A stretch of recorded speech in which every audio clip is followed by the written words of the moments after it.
Hi, everyone, and welcome back.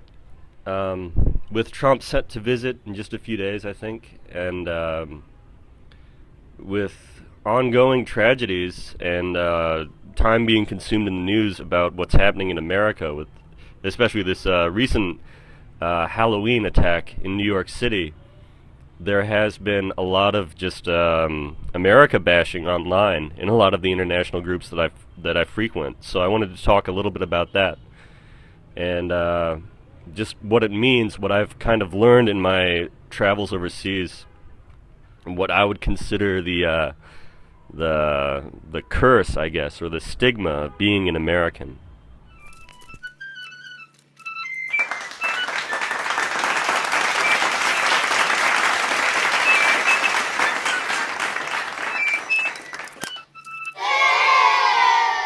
Back when I was a teenager, a boy of no means with a knife in his jeans, to quote Nick Cave.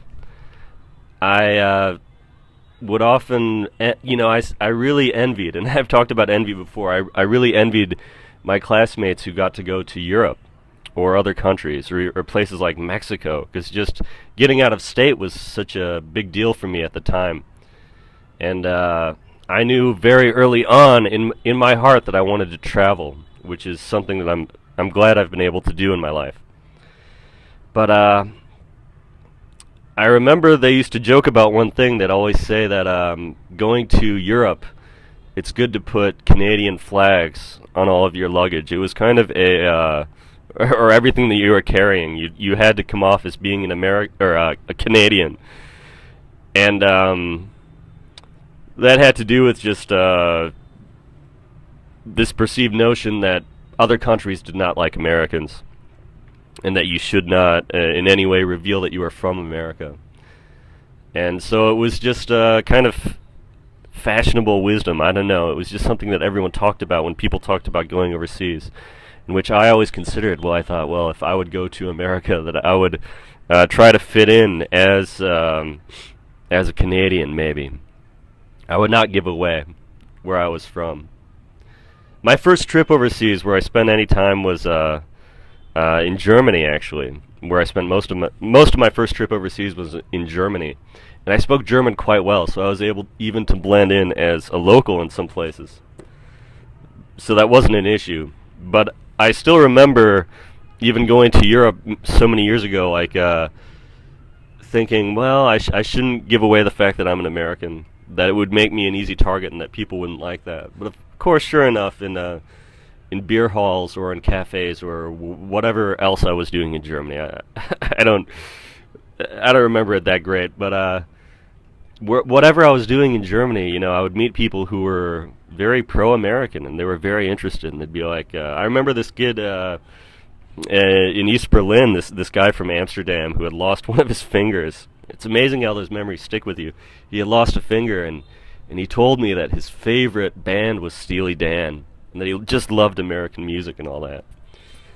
Or I'd see kids like these rebellious younger kids who would be listening to American music in Germany, and they'd all be decked out in like Nike stuff, and they'd be listening to Michael Jackson, and this was in the early 2000s. And so I was kind of surprised by that. I thought, well, you go overseas and people are not that angry towards Americans. And often, through no habit of my own, I guess, just the way I would dress and the way I would speak, like people would think I was from England or Canada or some other country.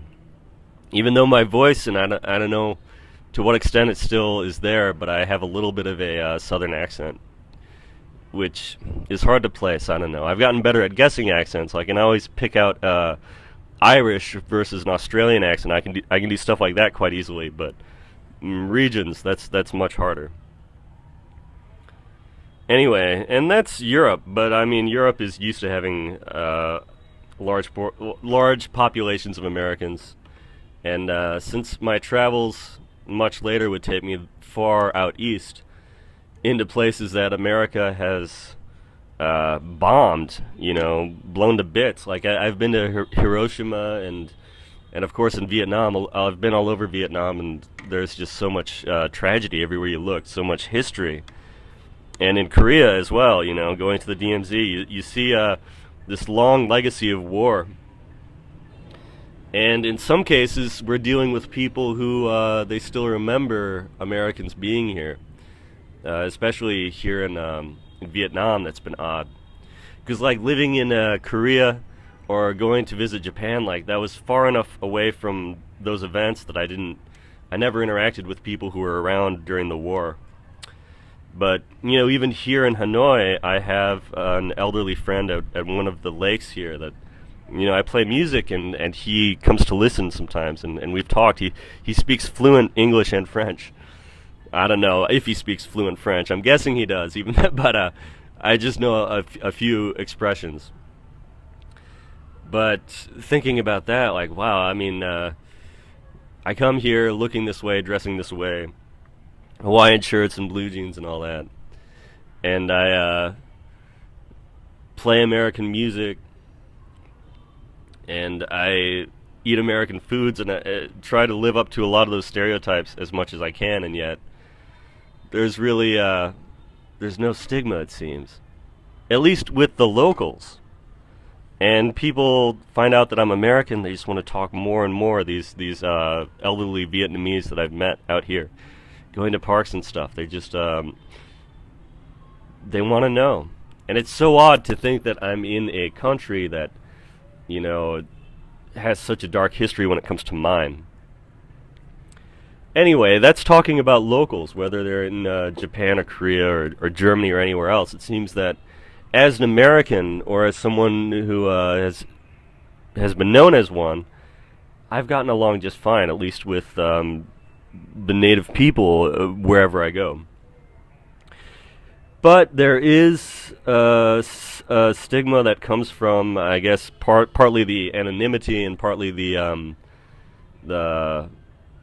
just the frequency of communication, where certain English-speaking groups cluster together, of course. It's just like in high school where certain types of kids would hang out together even though just oblivious of how much they had in common. And so online, like whenever there's a tragedy, which happens pretty frequently, I don't know if it's because of the country itself or if it's just because of the focus of media attention and the centrality of communication that everything that happens in America. But I think that, you know, everyone watches our news, regardless of where they're from, and especially in the expat community, we have a lot of Canadians and Australians that they watch Vice News or stuff like that. Like it's a shared media now, or at least, especially with expats, it is a shared media. It's all stuff that we're listening to. And a lot of it comes from America, and a lot of it showcases American tragedies, and a lot of it is just rife with political meaning. You can't escape it. Not in entertainment, not in sports, nothing. You can't escape politics. And an old joke that people like to fling around on Facebook is just, oh, well, Americans are violent and no one cares about them anyway, and Trump is an asshole, and Americans are stupid. And it kind of wears me out reading it so much. Like, you don't hear that shit about Canadians or Irish or Australians, and it's like, well, that's part of being at the top, maybe, and that's part of what I think Donald Trump just personifies so perfectly. This idea that, yeah, I mean, you can hate on me all you want, but it's sour grapes. It's a lot. It has a lot to do with envy, or at least I tell myself that. Who knows? I mean, I do think it's disgusting how everything gets politicized, but it's not other countries that are doing it. We're doing it to ourselves.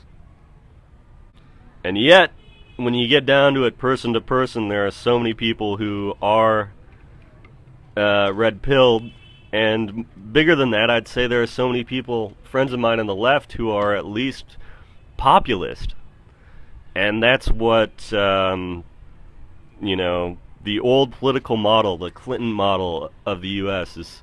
it's decaying, and that's gone. And this is why Breitbart became popular, and this is everything that's changing. Looking at on the left too, you have the Young Turks, and I could bash on them all day like all the other YouTubers, but they still provided to some degree an alternative message, or at least something you could pick from. Like I really dislike their reporting, but at the same time, it opened the way for so many other good outlets, such as Secular Talk and the David Pakman Show. And these are left-wingers that I still watch and that I'm still influenced by. However, every single one of them, without exception, including right-wing sources that I like, they all jump onto pointing out or calling out different sides for different political faux pas. And they're all populist. That's what I was getting at. So these left-wing and these right-wing sources that are producing a lot of the news, they are for and of the people. They are coming from true grassroots, which is a term that got flung around so much in my lifetimes following American politics, mostly on the left wing, going to see politicians speak and all that. Even I even voted a few times. Imagine that.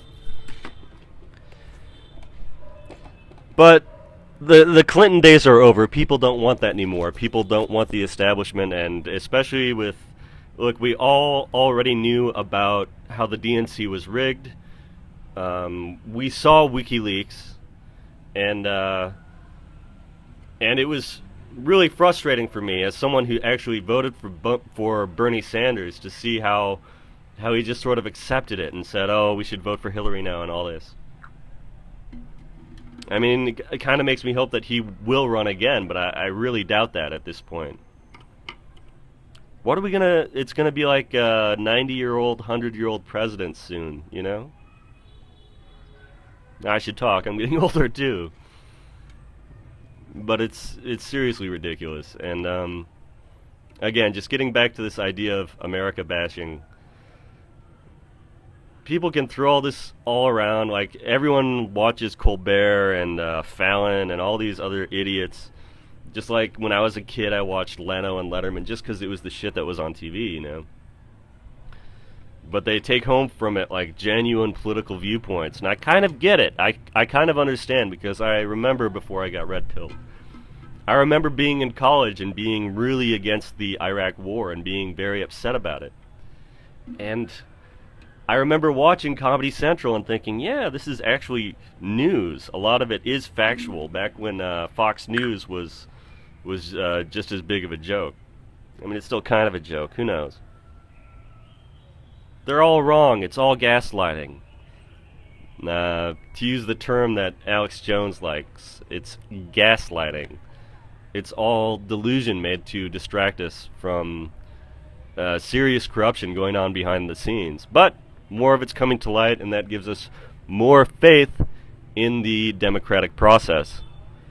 And you know, I can't even keep up with all the news. I can't even read the news to figure out what's going on, because the cycle is so short and the attention span is so short right now. I'm going to keep looking, and I'm going to try to make some sense of it. Not through my own efforts reporting on anything, but through watching other YouTubers. And I can sit here and I can talk about culture a little bit, at least, having some perspective out here. And I can just say that, you know, I'm not ashamed of my nationality, and no one should be. And I kind of appreciate the haters. Well, good to see everyone.